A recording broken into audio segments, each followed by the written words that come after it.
सावळ्याची जणू सावली या मालिकेच्या येणाऱ्या भागामध्ये जबरदस्त असा ट्विस्ट येणार आहे. तर प्रेक्षकांनो, इथे आता सारंगच्या जीवावरती मोनिका आणि राजकुमार हे दोघे जण उठलेले असतात.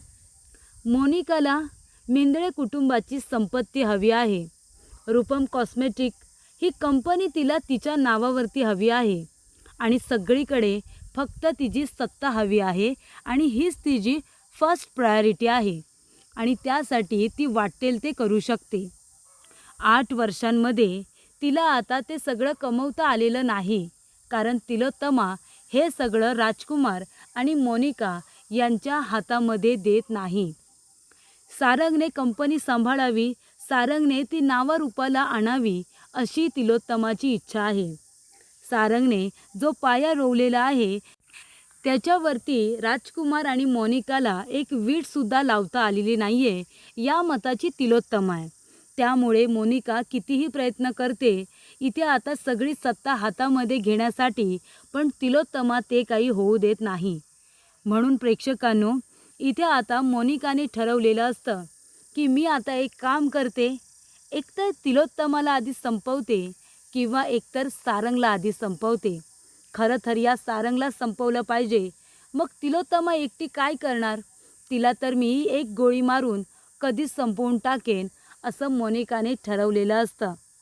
आणि तेव्हा प्रेक्षकांनो, येणाऱ्या भागामध्ये सारंगच्या जीवावरती उठलेल्या इथे मोनिकाला तिलोत्तमाने थोबाडीत देत चांगली तिला फटकारत खडे बोल सुनावत तिला घरातून हकलून दिलेले असते.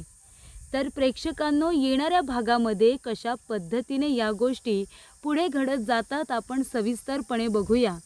प्रेक्षकांनो, इथे आता सावलीला घर सोडून जाऊन 8 वर्ष कंप्लीट झालेली असतात आणि त्यानंतर थोड्या महिन्यानंतर राजकुमारने मोनिकाबरोबर लग्न केलेलं असतं आणि तो तिला त्या घरामध्ये घेऊन येतो.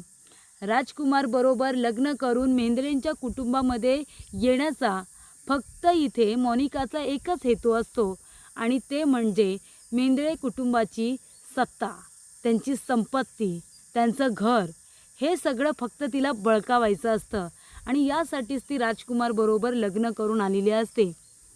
राजकुमार इथे आता मोनिकाला म्हणतो सुद्धा, जेव्हा मोनिका म्हणते राजकुमार तुला काही करता येत नाही रे, फक्त तुझ्या आईच्या समोर नंदी बैलासारखी मान हलवतोस, पण तुला स्वतःसाठी स्टँड घेता येत नाही.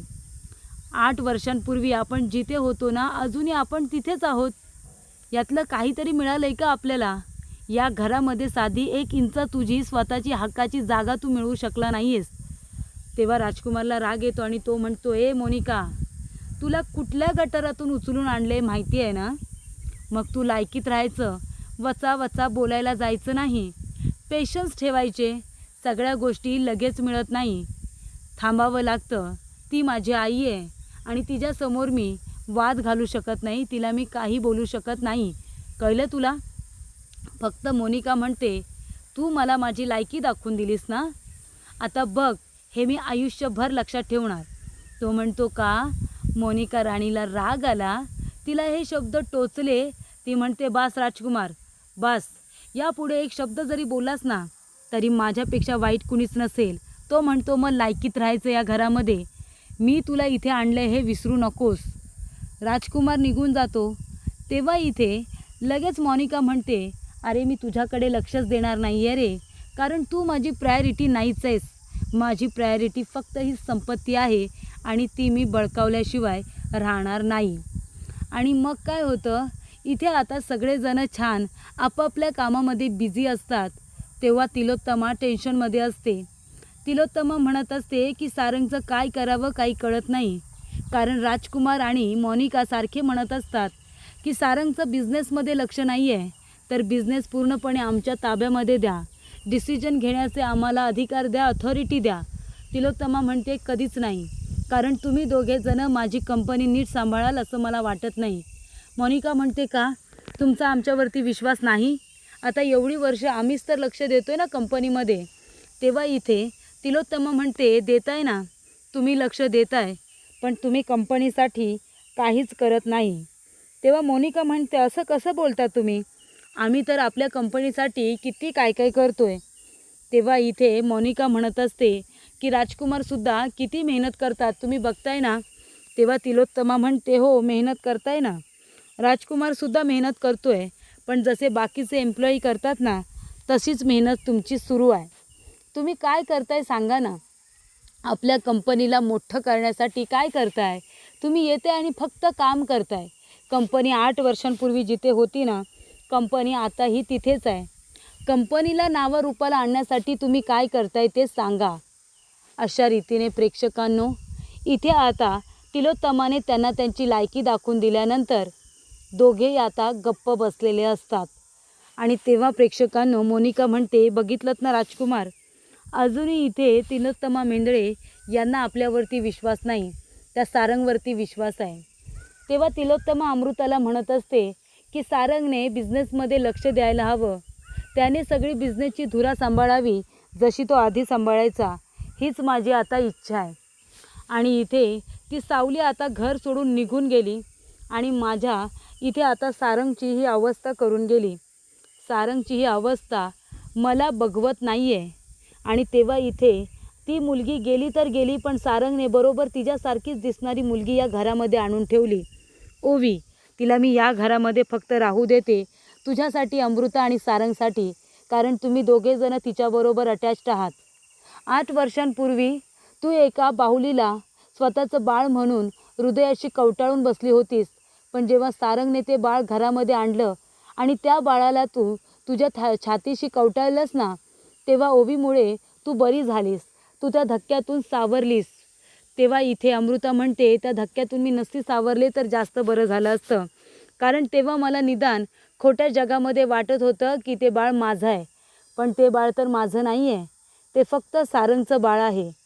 तेव्हा इथे तिलोत्तमा म्हणते, असं नको बोलू, तू ओवीला लहानाचं मोठं केलं आहेस आणि त्याचबरोबर ओवीमुळे तू सुद्धा बरी झालेली आहेस, म्हणून मी त्या मुलीला इथे सहन करते, असं आता तिलोत्तमा तिला सांगत असते. त्यानंतर इथे तिलोत्तमाचं डोकं वगैरे खूपच जास्त दुखत असतं. तेव्हा अमृता तिची व्यवस्थित काळजी घेते. तुम्हाला ही डोकेदुखी का. तेव्हा तिलोत्तमा म्हणते, फक्त सारंगसाठी. सारंग एकदा का सुधारला, तो एकदा का हा समाजकार्य सोडून बिझनेसमध्ये लक्ष द्यायला लागला, सगळ्या धुरा त्याने सांभाळल्या, की मी निश्चित होईन. एका बाजूला सारंगची काळजी, दुसऱ्या बाजूला माझ्या मुलांची काळजी, जे सगळेजण घर सोडून गेलेत, नील, तारा, सोहम आणि त्याचबरोबर चंद्रकांत, या लोकांची सगळ्यांची मला खूप काळजी आहे. तेव्हा प्रेक्षकांनो, ओवी आता एकटीच खेळत बसलेली असते. आणि तेव्हा इथे आता आपल्या सारंगने तिच्यासाठी खेळणं आणलेलं असतं, तिच्यासाठी एक गेम आणलेला असतो. आणि तेव्हा तिथे आलेली असते शुभ्रा आणि तिच्या हातातून तो गेम आता हिसकावून घेत असते. तेव्हा ओवी काय म्हणते, गप्प बस ना शुभ्रा, तुटेल ते, बाबा ओरडेल मला, बाबाने आत्ताच आणले ना माझ्यासाठी. शुभ्रा रडायचं नाटक करते आणि तेव्हा लगेच तिथे येते मोनिका. मोनिका म्हणत असते, का रडतेस तू बाळा. तर शुभ्रा म्हणते की ही ओवी आहे ना, ती मला खेळणं देत नाही आहे, तिने माझ्या हातातून हिसकावून घेतलं. तेव्हा ती म्हणते की माझ्या ओवीला जे आवडतं ते तिला नाही मिळालं ना, तर काय होतं तुला माहिती आहे, बघायचं आहे तुला. आणि ती बाहुली घेते, तिचे पाय तोडून टाकते, तिची मुंडकी तोडून टाकते, तिचं खेळणं तोडून टाकते आणि म्हणते, बघ याची अवस्था काय झाले ते बघ. आणि त्यानंतर इथे आता ओवीला मोनिका म्हणत असते की मी आता जे काही केलं, जर तू तुझ्या सारंग बाबाला सांगितलंस ना, तर तुझा बाबा जिवंत राहणार नाही. या तुझ्या सारंग बाबाला मी मारून टाकेन, तो देवाघरी निघून जाईल तुझ्या आईसारखा. आणि त्यानंतर इथे ओवी घाबरते, ती रडत बसलेली असते. तेवढ्यातच सारंग तिथे येतो. सारंग म्हणतो, ओवी बाळा काय झालं. ती म्हणते, बाबा हे बघ ना. सारंग म्हणतो, हे तुटलं कसं काय. तेव्हा ती म्हणते, खेळता खेळता माझ्याकडून तुटलं. सारंग म्हणतो, ठीक आहे, मग रडायचं कशाला त्यात, तुला मी नवीन आणून देईन. मग तर चालेल ना, बाबा नवीन आणून देईल. तेव्हा अमृता येते आणि म्हणते, चला सारंग ओवी जेवायला चला. सारंग म्हणतो, चल ओवी जेवायला चल. ओवी म्हणते, नाही बाबा मला भूक नाही आहे, मी नाही जेवणार बाहेर, मी इथेच जेवणार. सारंग म्हणतो, ओवी सगळ्यांबरोबर का नाही जेवत तू बाळा, तुला कोणी काय बोललं आहे का, चल माझ्याबरोबर. आणि तो आता ओवीला घेऊन येतो. अमृता इथे जेवायला देते, पण इथे आता ती ओवी काही खायला तयार नसते. ती म्हणते, मला नको बाबा, मला भूक नाही आहे.